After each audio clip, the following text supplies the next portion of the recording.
नमस्कार, आप देख रहे हैं जगत क्रांति टीवी और मैं हूं आपके साथ ज्योतिका। आइए रुक करते हैं खबर की ओर। प्रदूषण से गिरा दिल्ली का 75% थोक व्यापार। व्यापारी संगठन का दावा, खरीदारी को नहीं आ रहे लोग। आपको बताते चले कि प्रदूषण से लोगों के स्वास्थ्य को गंभीर नुकसान हो रहा है। सांस लेने में परेशानी, आंखों में जलन से लेकर कैंसर जैसी गंभीर बीमारियों के पीछे भी प्रदूषण को जिम्मेदार ठहराया जा रहा है। लेकिन इसके कारण दिल्ली में रहने वाले व्यापार पर भी जबरदस्त असर पड़ रहा है। दिल्ली में एक व्यापारी संगठन ने दावा किया है कि दिल्ली में गंभीर प्रदूषण के कारण राजधानी में होने वाले थोक व्यापार में जबरदस्त गिरावट आई है। पहले दिल्ली में प्रतिदिन 3 से 4 लाख व्यापारी तक खरीदारी के लिए राजधानी आते थे, लेकिन गंभीर प्रदूषण को देखते हुए व्यापारी दिल्ली आने से बच रहे हैं। इससे व्यापारी वर्ग को भारी नुकसान हो रहा है।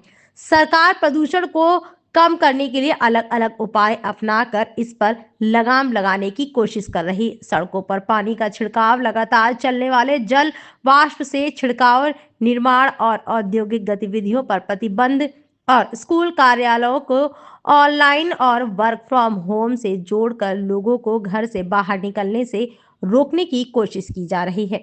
बाहर से आने वाले BS6 से अलग प्रकार के वाहनों को रोककर भी प्रदूषण को कम करने की कोशिश की जा रही है, लेकिन इसके बावजूद भी प्रदूषण कम होने का नाम नहीं ले रहा है। यह अभी भी गंभीर स्तर बना हुआ है। व्यापारियों ने संगठन CTI से दावा किया है कि इस गंभीर प्रदूषण के कारण लोग बाहर नहीं निकल रहे। खुदरा बाजार में भी खरीदारी पर असर पड़ा है, क्योंकि लोग बाहर निकलने से बच रहे। आने वाले सप्ताह 15 दिनों के अंदर क्रिसमस और नए वर्ष के कार्यक्रम शुरू हो जाते हैं। इसको लेकर पहले ही खरीदारी कर ली जाती है, लेकिन इस समय लोग खरीदारी करने से बच रहे हैं, जिससे व्यापार पर असर पड़ रहा है। इससे नए साल के रंग में भी भंग भी पड़ सकता है।